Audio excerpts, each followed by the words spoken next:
일단 이제 과거에 이제 다른 영상에서도 몇 번 말씀드린 것 같은데요. 경제적 자유를 얻기 위해서 첫 번째 가장 먼저 취해야 할 행동은 경제 생활로 들어오는 수입 중에 상당 부분을 저축을 해서 종잣돈을 빨리 만드는 데 그 여부가 달려 있습니다. 네. 예, 그래서 최소한 이제 30대 정도까지는 제가 볼 때는 아무리 못해도 한 50%는 저축을 하셔야 이제 가시적인 종잣돈을 모으실 수가 있을 거예요. 네 개의 계좌를 만들어라. 예, 이게 원칙인데요. 최소 연 300만 원 정도는 이제 IRP, 개인형 퇴직연금이나 연금저축계좌에 계속 이제 꾸준하게 적립하는 걸 추천드리겠는데요. 50%는 저축, 통장은 4개로 나눠서 관리, 그리고 연간 300만 원은 연금 저축에 꾸준히 넣어라. 543 법칙이었습니다. 안녕하십니까. 금주머니TV 경제적 자유로 가는 추월차선입니다.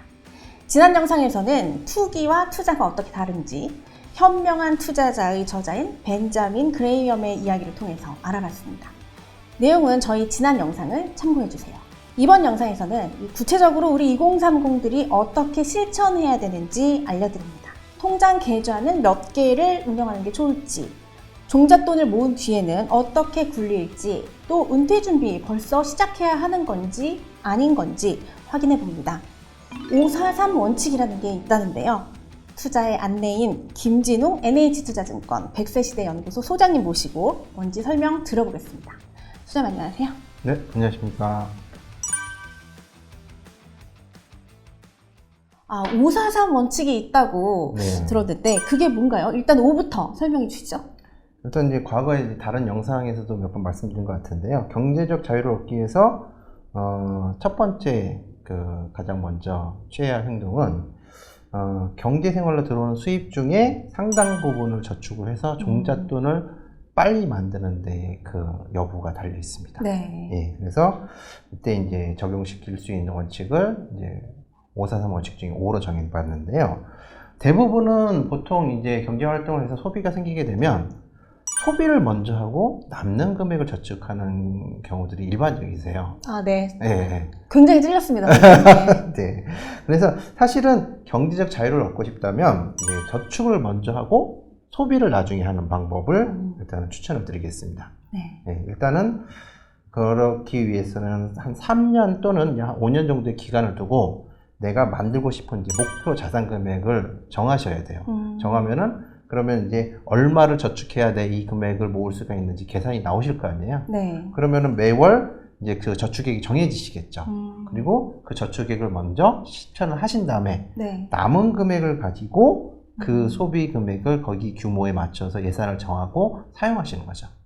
아무래도 조금은 소비가 아쉬움이 많이 남으실 수는 있을 거예요. 그렇죠. 이거 얼마 안 남았네 싶으면 이거 사야 되나? 이거 말자. 그래요. 그리고 이제 어쨌든 소비 금액 한도를 내가 정해놨기 때문에 소비가 아쉽긴 하지만 어쨌든 절제될 수밖에 없습니다. 네, 그렇기 때문에 최소한 이제 30대 정도까지는 제가 볼 때는 아무리 못해도 한 50%는 저축을 하셔야 이제 가시적인 종잣돈을 모으실 수가 있을 거예요. 그래야 현재 가진 조건에서 어쨌든 이제 내가 소득을 무한정 늘릴 수 있는 건 아니기 때문에 그러면 소득을 조금이라도 더 늘리기 위해서는 나중에 내가 모은 자산을 가지고 만드는 자산소득을 창출해내야 되는데 그 자산소득을 창출하기 위한 종잣돈을 최대한 빨리 모아야 된다는 거죠. 그래서 그렇게 일단 먼저 선저축, 후소비하는 전략을 취하고 저 같은 경우에 사실은 이제 저도 결혼도 하고 자녀도 키우고 있습니다만 이제 외벌이거든요. 외벌이지만 30대 많이 할 때는 한 70%까지 저축을 했었던 걸로 기억을 하고 있습니다. 그래서 젊어서 고생은 이제 사서 더 한다고 그랬잖아요. 그래서 생애자 생활 측면에서는 충분히 타당한 논리이니까 한번 그렇게 실천해 보시는 게 어떨까 권하고 싶습니다. 네, 그래서 50% 저축, 그게 5고요. 네. 그러면 543 원칙 중에 4는 뭔가요? 네, 일단은 이제 이 4는 4개의 계좌를 만들어라. 예, 이게 원칙인데요. 물론 이제 개인적으로 돈의 어떤 예산의 구분을 두어가지고 관리하시는 방법도 있긴 하겠지만, 그래도 가장 명확한 방법은 그 계좌 자체를 분리해서 관리하시는 게 편하실 겁니다. 그래서 이제 최소한 4가지 목적을 가진 계좌를 운영하시는 걸 추천을 드리는 건데, 보통 이제 많은 사람들이 살아가면서 여러 가지 이제 생애 이벤트를 겪게 되는데 거기에는 이제 발생할 때마다 적지 않은 비용들이 소요가 되죠. 대표적인 것들이 결혼, 아, 그렇죠. 그다음에 뭐 주택 마련, 그다음에 자녀 지원, 네. 노후 준비 이런 것들을 들 수가 있을 겁니다. 결혼과 주택 마련은 이제 일시적으로 발생을 하지만 한꺼번에 많은 돈이 필요한 거고요. 그렇죠. 그다음에 노후 생활비와 자녀 지원 같은 경우에는 한꺼번에 큰 돈이 들어가진 않지만 계속 돈이 길게 들어가야 되기 때문에 사실 이것도 모아놓고 굉장히 큰 돈이 되거든요. 그래서 요 네 가지 같은 경우에는 예산에 어떤 그 책정을 하고 그다음에 그 계획을 맞춰서 관리를 해가는 방법이 이제 합리적인 방법이 될 텐데 이제 그렇게 하기 위해서는 이제 보통 이제 사람들이 그 자산 관리를 할 때 이 당면 과제에 대해서만 집중하는 경우들이 많으세요. 그렇죠. 네, 젊었을 때는 결혼을 해야 되니까. 네. 결혼 자금에 네, 몰빵. 결혼하면 그다음에 이제 집 마련해야 되니까. 네. 집이 사졌으면 그다음에 또 뭐 하죠? 이제 자녀들이 이제 좀 크게 나가니까 그렇죠. 교육비, 교육비에 몰빵. 뭐 대학 들어가고 이러면 교육비 몰빵.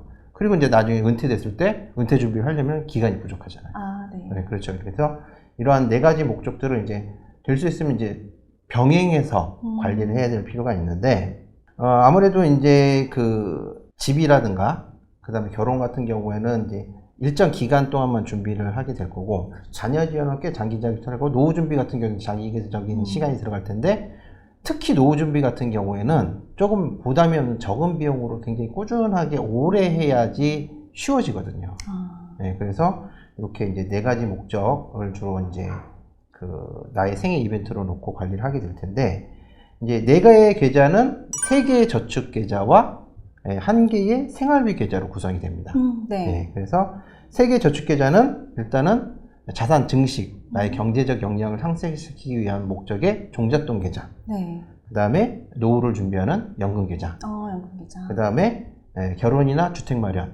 조금 상대적으로 단기간은 아니지만 그래도 다른 거에 비해서는 이제 어느 정도 그래도 기간이 필요한 네. 목적 자금 계좌. 이렇게 세 가지 저축 계좌가 필요할 거고요.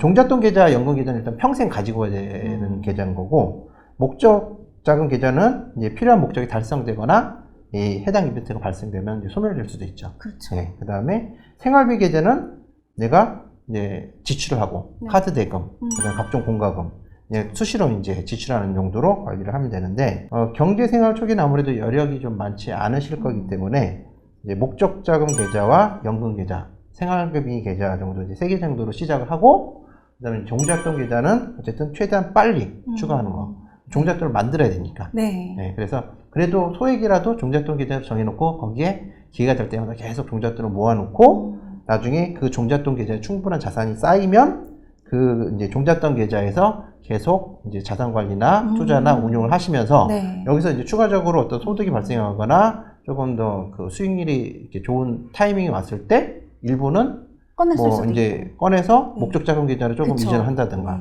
아니면 또 노후 준비가 내가 이제 어쨌든 경제적 역량이 향상되면은 노후 생활비 조금 더 많이 들어갈 테니까 연금 계좌의 금액을 조금 더 늘려서 적립을 한다든가 네. 이런 방식을 취하실 수가 있는 거죠. 그래서 요 네 가지 계좌를 가지고 가야 된다. 이게 가장 바람직한 자산 관리가 될 텐데 한 가지 필요한 부분은 연금 계좌에서는 절대로 다른 계좌로는 가면 안 됩니다. 그렇죠. 연금 계좌는 들어가기만 하고 네. 나중에 내가 은퇴 후에 꺼냈을 생각 그쵸. 자체로 계속 관리를 해나가시는 게 포인트, 묻어놔야 핵심 포인트다. 네네. 2030 세대이고 아직 미혼에다가 자녀가 없다고 하더라도 연금 계좌를 빨리 마련해야 된다. 그런 네. 말씀이셨는데요. 네. 그러면 543 원칙의 마지막 3은 뭔가요? 네, 이거 이제 3은 이제 연금 계좌 관련했는데요. 네. 이 재무적 이벤트 중에 가장 긴 시간을 준비해야 되는 게 바로 은퇴 준비, 노후 준비거든요. 그래서 은퇴 준비를 한꺼번에 하기보다는 적은 금액으로 꾸준하고 길게 준비하는 방법이 가장 효율적입니다. 근데 경제활동과 동시에 이제 자산 관리를 시작하라고 이제 보통 제가 많이 말씀드렸잖아요. 네. 여기에 가장 그 중요한 필수 항목이 바로 노후 준비입니다. 네. 예. 그래서 최소 연 300만 원 정도는 이제 IRP 개인형 퇴직연금이나 연금저축계좌에 계속 이제 꾸준하게 적립하는 걸 추천드리겠는데요. 네, 연 300만 원. 그래서 그게 요 300만 300만 원이 바로 3인데 네. 이 매년 300만 원을 이제 만약에 30년 동안 지속해서 적립을 한다면 연 수익률 한 7% 정도 가정을 한다면 대략 한 2억 8천만 원, 거의 3억 원에 가까운 자산이 모아지거든요. 네. 그렇게 되면은 사실 현재 IRP를 통해서 받을 수 있는 최대 세액 공제 한도가 연 900만 원이거든요.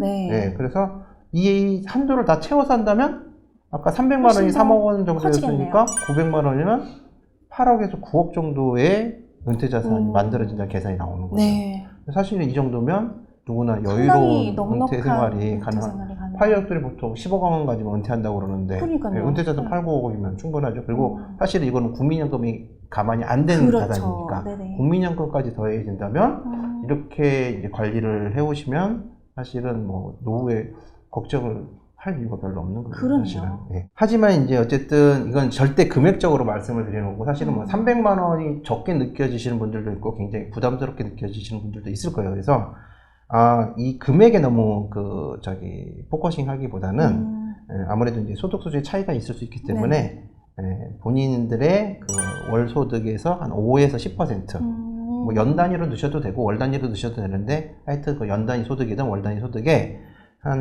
저는 개인적으로 한 10% 정도는 네. 은퇴 준비를 위해서 계속 준비를 하셔라. 그 다음에 이제 연 900만 원을 최대한 넣으셨다고 가정했을 때는 연말정산 환급액이 최대 198만 원에 달합니다. 네, 198만 원을 일단은 세액공제를 통해서 돌려받으실 수가 있는 거잖아요.